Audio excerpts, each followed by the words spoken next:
Welcome, my name is Anne, and I've gotten myself into a rather difficult situation. I played too many slime machines at the arcade, and now I periodically turn into slime myself. Some hunters came after me, but a kind guy named Mark saved me. When we were by a river in the forest, I started melting again. My arms and legs turned to jelly, and this time it wasn't pleasant at all. Thankfully, there happened to be someone from the Ukrainian armed forces nearby, though they're all busy right now liberating our country from the occupiers. Mark gave me this strange blue liquid again that he found in his bag, and I knew that if this transformation happened once more, he wouldn't be able to help me. We had very little time, so we set off. We were hidden to his friend, an old scientist who lived deep in the forest and led a reclusive life. I didn't know if he could help us, but he was our last hope.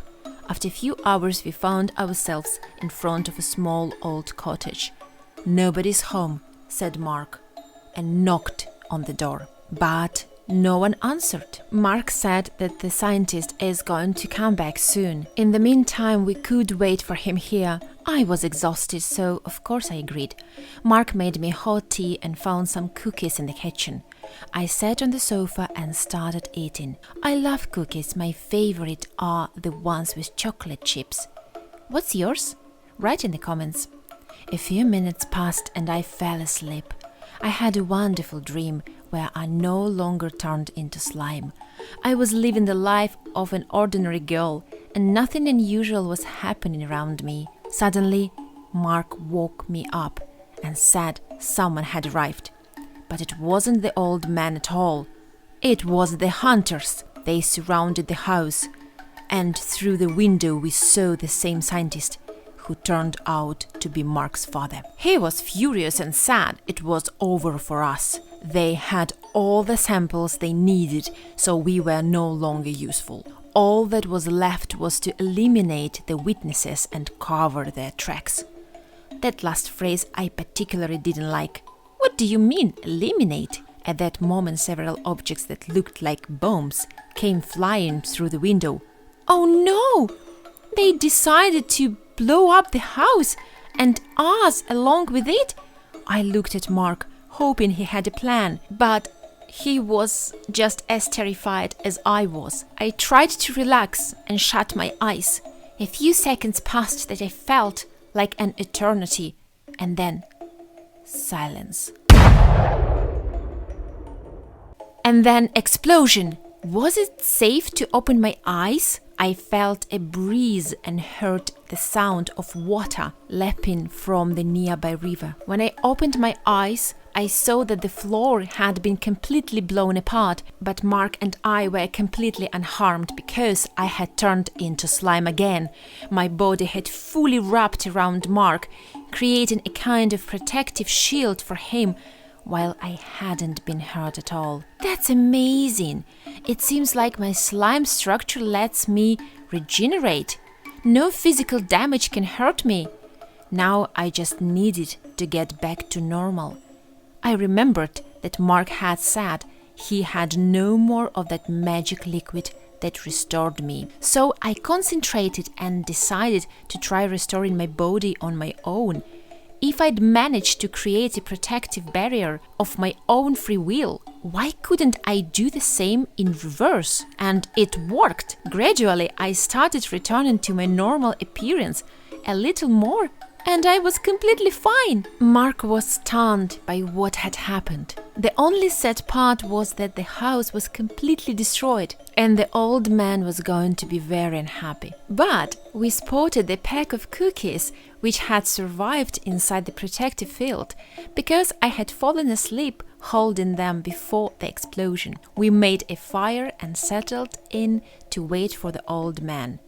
The important thing was that we were safe. All that was left now was to wait for him and figure out what to do next. We hid deep into the forest, searching for his old friend, a scientist who might be able to help us. I have to say, Mark is a good person. From the very beginning, he helped me and never turned away, even when I was in trouble. I wonder, what is he thinking about right now? Oh, how do I tell her? The thing is, I'm the one who found that horrible slime. My father was looking for a test subject for a new secret weapon, and he ordered me to find one. I have been watching Anna for a long time. She always meant a great deal to me, but I never had the courage to approach her. So, I chose her. I never wanted to hurt her. I didn't even know how to the slime work. But when I found out how serious it all was, and my father told me the consequences were irreversible, that only Elixir B74 could help her, I decided to act. This is my fault, and I have to make it right. But will she believe me, or will she think I'm on the hunter's side? Oh, Mark is the complete opposite of a hunter. He's kind and honorable. The hunters are despicable, and everyone who works with them is the same. They're nothing but occupiers come. Suddenly, we heard footsteps. We were terrified, but for nothing. It was the old man himself. He was overjoyed to see Mark and seemed genuinely pleased to meet me as well. We told him about my condition and about his house being blown up. He wasn't even upset. He said we should have been hiding not in the cottage, but in the basement, because down there was a real bunker that no one could have broken into. We would have been completely safe. He invited us to come down and said he had something for me. The basement was filled with different colorful jars. He picked up a small green bottle and said I should drink it, that the slime power would fade on its own and I would become an ordinary girl again. On the shelf, however, there was one more bottle of the same shape, in red. The old man noticed I'd been looking at it and explained that the red elixir was the Max 3.0, that it would instead improve my slime abilities and make the effects permanent. A very dangerous liquid. Then he pulled Mark aside and told him that once we were done, I should be sent home, where I would forget everything like a bad dream. The two of them would then need to travel to a certain laboratory to destroy it. The laboratory belonged to the hunters, and they conducted experiments on a large number of children with various extraordinary abilities. He told us about girls he had met himself who were imprisoned there. All of them desperately needed help. I realized I couldn't stand aside. If I had abilities that could help others, I had no right to back down. Mark had helped me once.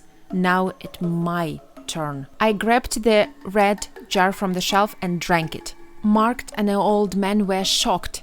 They didn't even manage to stop me. Suddenly, I felt something burning inside me. My eyes began to glow with a strange fire, and yet, strangely, I felt absolutely wonderful.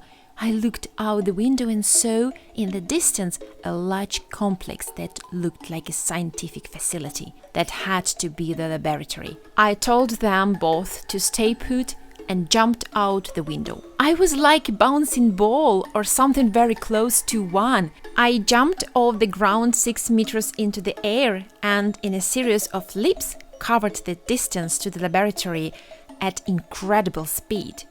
My dramatic arrival did not go unnoticed.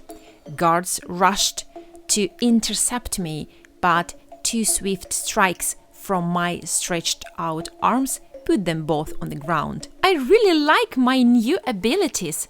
The main doors were locked, but I spotted small windows on the second floor. I gathered all my strength and lunged for one. Somehow I stretched and squeezed through the opening window, perfectly matching its shape. Inside there was a strange chemical smell. I didn't know exactly what I was looking for, but I knew what I had to do: evacuate all the children and somehow destroy the facility. I started searching for the security room to find a floor plan and decide on my next move.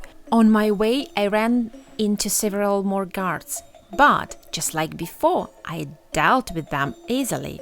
Within minutes, I was in the security room. There was an enormous wall of monitors showing the entire complex at a glance. I memorized where the cells holding the prisoners were and where the main generator room was. The one that, if a circuit breaker was knocked out, would cause the whole complex to ignite on its own. Everything seemed almost too straightforward. Then, without warning, I heard a strange, unpleasant voice, something like a sneer. Ha ha ha! Hello there, slime girl. To be continued.